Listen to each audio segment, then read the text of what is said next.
नमस्कार दोस्तों, इस देश में ऐसा पहली बार हुआ है जब किसी मुख्यमंत्री ने ईडी जैसी केंद्रीय एजेंसी के खिलाफ मोर्चा खोल दिया है। अगर कोई सीएम सीधे ईडी से टकराने का जोखिम मोल ले सकता है तो वह ममता बनर्जी हैं और आज उन्होंने वही किया।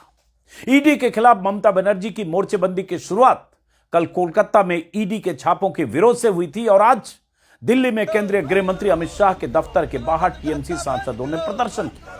बिना किसी पूर्व जानकारी के टीएमसी के सांसद सीधे गृह मंत्रालय के बाहर पहुंचे। नॉर्थ ब्लॉक के बाहर सबके हाथों में मोदी और शाह के खिलाफ पोस्टर थे। सांसदों ने मोदी और शाह पर ईडी का बेजा इस्तेमाल करने के आरोप लगाए। ईडी के दुरुपयोग को लेकर लगातार नारे लगाए। नतीजा यह हुआ कि आनन फानन में पुलिस पहुंची और इन सांसदों को खींचकर घसीटकर जोर जबरदस्ती के साथ कर्तव्य भवन के गेट से हटा दिया, फिर गाड़ी में लाद कर कहीं ले जाया गया। जानकारी के मुताबिक इन सांसदों को डिटेन किया गया। टीएमसी सांसद डेरेक ओब्रायन, शताब्दी रॉय, साकेत गोखले, शर्मिला सरकार, कीर्ति आजाद और महुआ मोइत्रा समेत 8 सांसदों ने इस विरोध प्रदर्शन में हिस्सा लिया। निशाने पर ईडी, मोदी और शाह। सुबह सुबह जब टीएमसी के सांसद अचानक गृह मंत्री के दफ्तर के बाहर पहुंचे तब सुरक्षा बलों की तैनाती वहां थोड़ी कम थी, ठंड का मौसम था। लेकिन जैसे प्रदर्शन की खबर, नारेबाजी की खबर, सांसदों के जुटने की खबर आला अधिकारियों को मिली, मिनटों में दर्जनों पुलिस वाले वहां पहुंचे। मामला गृह मंत्रालय के बाहर प्रदर्शन का था, मोदी और शाह के खिलाफ नारेबाजी का था, तो पुलिस की मुस्तैदी तो होनी। ये देखो क्या हो रहा है, ये क्या हो रहा है, देखो ये क्या हो रहा है, देखो ये क्या कर रहे हो आप। अमित शाह को बुलाओ यहाँ ऑफिस में। बंगाल में क्या कर रहे हैं अमित शाह? अमित शाह क्या कर रहे हैं? हाँ, ये क्या चोरी कर रहे हैं? बहुत चोरी कर रहे हैं अमित शाह। हाँ, ये क्या? You are being detained now. You are being detained. You are being detained now. What do you have to say? You are seeing what is happening with Amit Shah's Delhi police. You are seeing what is happening to MPs. All our MPs have been picked up. Stop! What will you say? What will you say?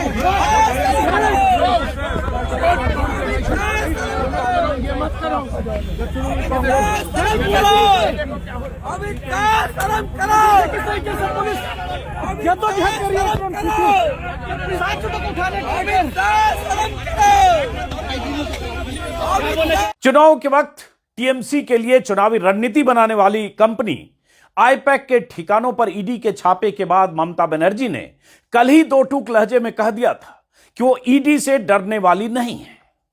जिस तरह से ममता बनर्जी ने ED के छापे वाली जगह पर पहुंचकर अपना विरोध जताया था, वहां से फाइलें लेकर निकल गई थी और सीधे सीधे गृह मंत्री अमित शाह को निशाने पर लिया था, उससे साफ हो गया था कि बंगाल की लड़ाई अब दिल्ली में ममता बनर्जी लड़ने वाली हैं। न सिर्फ मोदी और शाह की सत्ता से भिड़ने वाली हैं, बल्कि ईडी से लेकर चुनाव आयोग तक से टकराने के तरीके अख्तियार करने वाली हैं।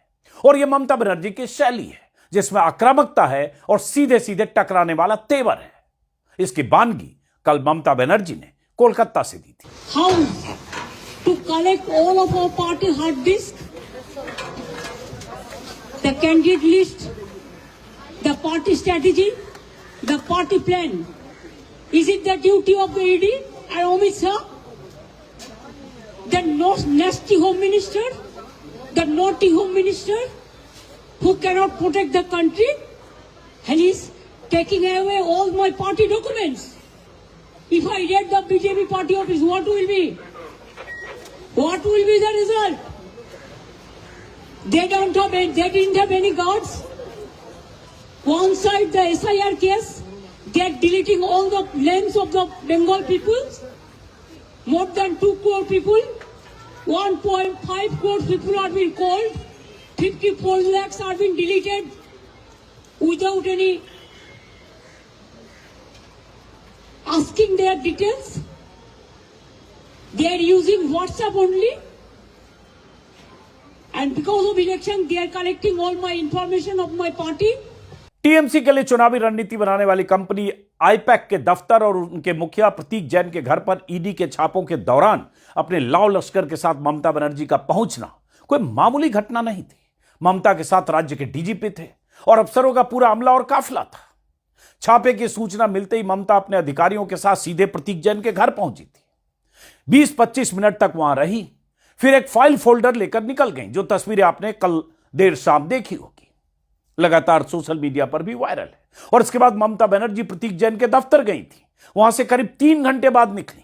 ममता बनर्जी का आरोप है कि ईडी उनकी पार्टी से जुड़े दस्तावेज और हार्ड डिस्क जब्त कर रही है, जिसमें उम्मीदवारों की जानकारी है। उन्होंने कहा, मैंने वो फोल्डर वापस ले लिया। छापे के दौरान ममता बनर्जी ने गृह मंत्री अमित शाह पर चुनाव से पहले एजेंसियों के दुरुपयोग का आरोप लगाया। और आईपैक वो कंपनी है जिसके कर्ता धर्ता मुखिया प्रशांत किशोर हुआ करते थे। पिछले बंगाल चुनाव में 2021 में जो विधानसभा चुनाव हुआ था, तब प्रशांत किशोर ने जिम्मेदारी संभाली थी आईपैक के बैनर के तले, और ममता बनर्जी के लिए चुनाव की रणनीति बनाने का काम प्रशांत किशोर ने किया था। बाद में आईपैक से दूर हुए और अभी बिहार चुनाव में मैदान में उतरे। क्या हुआ आप जानते हैं। लेकिन अब आईपैक का काम प्रतीक जैन देख रहे हैं, डायरेक्टर हैं वो। कहा जा रहा है, ममता बनर्जी का आरोप है कि प्रतीक जैन चूंकि टीएमसी के आईटी सेल के भी मुखिया हैं, इसलिए उनके पास सारे कागजात हैं, उनके पास उम्मीदवारों के नाम हैं, पार्टी की रणनीति है, इसलिए ऐसे मौके पर बहाना बनाकर किसी और मसले की आड़ लेकर ईडी ने कार्रवाई की है। अब सच क्या है, यह ममता बनर्जी और ईडी के बीच है। तो सब सीमा उल्लंघन कर दिया। हमारा आईटी ऑफिस में आके अब सब लैपटॉप से सब निकाल के लिया, हमारा डेटा, हमारा एसआईआर का डेटा, हमारा पार्टी का पॉलिसी का डेटा, हमारा कैंडिडेट का लिस्ट, हमारा बूथ प्रेसिडेंट का लिस्ट, आप प्रतीक का घर में भी जाके किया है, आप हमारा आईपैक ऑफिस में आके भी किया है। It is not that they are privately operating. They are very much authorized by the All India Trinamool Congress. BJP का माफी हम देना भी नहीं करते हैं। ये हमारा नाम पे काम करता है एग्रीमेंट के मुताबिक। लेकिन बात ममता बनर्जी के उस तल्ख तेवर की ऐसे वक्त में जब ईडी पर बीते 10 सालों के दौरान लगातार विपक्ष के नेताओं की घेराबंदी, विपक्ष के नेताओं पर शिकंजा कसना, विपक्ष के नेताओं के खिलाफ मुकदमे लादना, विपक्ष के नेताओं का पीछा करना, तब तक जब तक वो सत्ता पक्ष के साथ न चला जाए, ईडी पर यह आरोप लगते रहे। लेकिन ममता बनर्जी ने ईडी की कार्रवाई के खिलाफ तल्ख तेवर के साथ लड़ने और सड़क पर उतरने का फैसला ऐसे वक्त पर किया है जब ईडी, इनकम टैक्स और सीबीआई जैसी केंद्रीय एजेंसियों के प्रकोप से बड़े बड़े नेताओं की नींद हराम रहती है। बीते 10 सालों में, जैसा कि मैंने कहा, विपक्ष के खिलाफ इन एजेंसियों का जमकर इस्तेमाल किया गया है। दर्जनों नेताओं के खिलाफ मामले दर्ज हुए हैं। सिटिंग चीफ मिनिस्टर से लेकर कई बड़े बड़े नेताओं को सलाखों के पीछे भेजा गया है। दर्जनों नेता अभी भी केंद्रीय एजेंसियों के चक्कर में फंसे हैं। विपक्ष के खिलाफ एक तरफा कार्रवाई के बावजूद केंद्रीय एजेंसियों के खिलाफ किसी सिटिंग सीएम ने इस तरह से मोर्चा नहीं खोला, जैसा ममता बनर्जी खोल सकती हैं या जैसा ममता बनर्जी ने संकेत दिया है। कोलकाता से बंगाल से लेकर दिल्ली तक। वैसे भी 3 महीने बाद बंगाल में चुनाव है। चुनाव के ठीक पहले केंद्रीय एजेंसियां ऐसे ही सक्रिय होती हैं। यह भी एक पैटर्न है। विपक्ष के नेताओं के खिलाफ कार्रवाई करने लगती है, एक पैटर्न है। बंगाल में भी जिस तरह से ईडी ने चुनाव से ठीक पहले टीएमसी के लिए स्ट्रेटजी बनाने वाली कंपनी आईपैक के दफ्तर पर छापा मारा, जिस तरह से आईपैक के मुखिया प्रतीक जैन के घर पर छापा मारा, उससे उनकी मंशा संदिग्ध लगती है और यही ममता बनर्जी आरोप लगा रही है। ईडी का ट्रैक रिकॉर्ड, ईडी किस तरह से कार्रवाई करती है, इस पर हम सब लोग बहुत बार बात कर चुके हैं। लेकिन अब सवाल यह है, क्या यह लड़ाई ममता बनर्जी वर्सेस अमित शाह और मोदी क्या अब सड़क पर दिखने वाली हैं? आज ममता बनर्जी कोलकाता में प्रदर्शन करने वाली हैं। जब मैं वीडियो आप देख रहे होंगे तब तक हो सकता है उनका प्रदर्शन हो चुका होगा। और ममता बनर्जी का लड़ाकू तेवर, आक्रामक तेवर बाकी नेताओं से उन्हें अलग करता है, क्योंकि वो सड़क पर उसी मजबूती से लड़ती हैं जैसे सियासत में विधानसभा के भीतर या सत्ता के केंद्र में रहकर जो भी उनका तरीका है। चाहे वो किसी गवर्नर के खिलाफ मुखरता के साथ अपनी आवाज बुलंद करके तेवर दिखाना हो, चाहे अब ईडी के मामले। ईडी का जो पूरा ट्रैक रिकॉर्ड है, संक्षिप्त उस पर बात करने से पहले जो कल खबर आई, कहा गया कि आईपैक के दफ्तर पे जब छापा पड़ा, पहले दफ्तर और प्रतीक जैन के घर पर जो मुखिया, जैसा कि मैंने बताया, और ममता बनर्जी वहां गई, रुकी। ममता बनर्जी ने जो आरोप लगाया कि ये चुनाव से पहले एजेंसियों का दुरुपयोग गृह मंत्री प्रधानमंत्री के निर्देश पर या प्रधानमंत्री के कहे पर कर रहे हैं। अगर हम बीजेपी के दफ्तर पर रेड करें तो क्या होगा? ईडी हमारी चुनावी रणनीति और एसआईआर का डेटा और बाकी जानकारी ले गई है, ममता बनर्जी ने कहा। अब बात आती है कि मामला क्या था। ईडी का कहना है कि करप्शन का, मनी लॉन्ड्रिंग का मामला है, लेकिन सवाल उठता है बंगाल में चुनाव 3 महीने बाद है और करप्शन और मनी लॉन्ड्रिंग और ऐसे आरोपों की बात होगी तो बीजेपी शासित राज्यों में ईडी का एक्शन आपने बीते 10-11 सालों में कभी देखा नहीं होगा। और विपक्ष शासित राज्यों में ईडी कैसे काम करती है उसकी मिसाल फिर मिल रही है। इसमें कहा गया, ईडी के हवाले से मैं देख रहा हूं जो जानकारियां हैं कि 2020 में 27 नवंबर को सीबीआई कोलकाता ने एक एफआईआर दर्ज की थी। फिर मनी लॉन्ड्रिंग केस दर्ज हुआ। जांच में अनूप माझी के सिंडिकेट का पता चला जो ईस्टर्न कोलफील्ड्स लिमिटेड के लीज होल्ड इलाके से कोयला चोरी करके फैक्ट्रियों में खपाता था। ईडी का दावा है कि इस अवैध कारोबार में अर्जित धन एक प्रमुख हवाला ऑपरेटर ने आईपैक कंसल्टिंग प्राइवेट लिमिटेड तक पहुंचाया। आईपैक वो कंपनी है, जैसा कि मैंने कहा, पहले प्रशांत किशोर इसके कर्ता धर्ता थे, डायरेक्टर थे, अब वो नहीं है, प्रतीक जैन। अब सवाल उठता है, ये मामला 2020 का है। उसके बाद ईडी कब से जांच करे इसके बारे में अभी पुख्ता जानकारी नहीं है, लेकिन वही प्रशांत किशोर हैं जो बिहार चुनाव में 3 साल से बिहार में हाथ आजमा रहे थे। चुनाव में जिस तरह से उन्होंने प्रचार किया, जिस तरह से गाहे बगाहे अलग अलग मौकों पर उन्होंने बीजेपी के जो राज्य के नेतृत्व में लोग हैं उन पर भी हमले किए और खूब पैसा झोंका।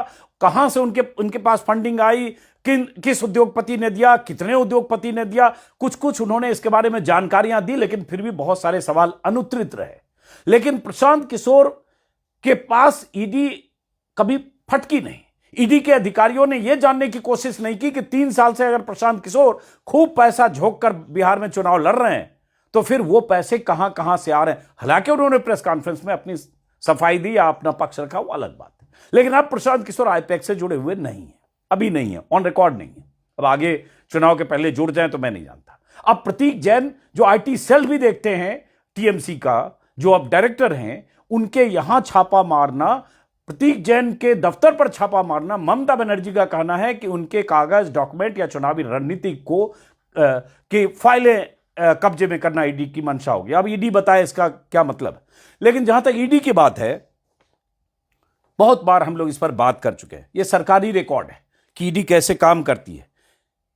2 आंकड़े संक्षिप्त आपको बताता हूं कि 10 सालों में, एक वायर की रिपोर्ट है 2/12/2025 की, 10 सालों में 6000 से अधिक केस दर्ज किए ईडी ने और कन्विक्शन यानी दोष सिद्धि सिर्फ 120 मामलों में हुआ, केंद्र सरकार का कहना है। और इसमें जून 2024 से इस साल अक्टूबर तक, मतलब बीते साल अक्टूबर तक, ईडी ने मनी लॉन्ड्रिंग निवारण अधिनियम पीएमएलए के तहत 6312 मामले दर्ज किए और इसमें सिर्फ 120 आरोपियों को सजा दिला सकी। ये सरकारी आंकड़े हैं। केंद्रीय वित्त राज्य मंत्री पंकज चौधरी ने लोकसभा में जो जानकारी दी उसके मुताबिक अगस्त 2019 की शुरुआत से ईडी ने 93 ऐसे मामले में पीएमएलए अदालतों के समक्ष क्लोजर रिपोर्ट दायर की जिसमें मनी लॉन्ड्रिंग का कोई अपराध नहीं बना। और मनी लॉन्ड्रिंग का अपराध होता है तभी ईडी की एंट्री होती है, और ईडी ने 93 मामलों में क्लोजर रिपोर्ट भी दायर की। अब समझिए कैसे ईडी काम करता है। ये पश्चिम बंगाल के आसनसोल से जो टीएमसी के सांसद हैं शत्रुघ्न सिन्हा ने 1 जून 2014 से लेकर 1 नवंबर 25 के बीच ईडी द्वारा दर्ज किए गए मामलों और उनकी दोष सिद्धि की, कन्विक्शन की जानकारी मांगी थी। उसी के जवाब में यह आया। उसी में एक और जानकारी है, यह है 30 जुलाई 2025 की, कि 1 जनवरी 15 और 30 जून 2025 के बीच मनी लॉन्ड्रिंग कानून के तहत 5800 मामलों में केवल 8, 5800 में केवल 8 यानी 0.1% मामलों में ही कन्विक्शन हुआ। ये टीएमसी के एक सांसद हैं साकेत गोखले, उनके जवाब में पंकज चौधरी जो वित्त राज्य मंत्री, उनकी तरफ से जानकारी दी गई। अब इसी से समझिए कि ईडी और ईडी के अफसर किस तरह से काम करते हैं। क्या कन्विक्शन रेट है? 0.1%। और ईडी की कार्रवाई की तस्वीरें, कार्रवाई की जानकारियां आप देखते रहते हैं। तो अब ममता बनर्जी ने जिस तेवर के साथ रिएक्ट किया है वो इस बात का संकेत है, इस बात का सबूत है कि हल्के में ममता बनर्जी नहीं लेंगी तो क्या वो सड़क पर लड़ाई लड़ेंगी, और अगर सड़क पर लड़ाई लड़ेंगी तो क्या टकराव हो सकता है केंद्र की एजेंसियों का, पश्चिम बंगाल की पुलिस का या वहां की प्रशासन का, क्योंकि ये ममता बनर्जी का रवैया रहा और पहले भी ऐसे टकराव की नौबत हुई है। अभी जो पश्चिम बंगाल के डीजीपी हैं राजीव कुमार, उनके खिलाफ केंद्रीय एजेंसियां जब कार्रवाई करने पहुंची थी तो ममता बनर्जी के पूरे अमले ने एक तरह से प्रतिरोध किया था, बहुत ही उग्र और आक्रामक।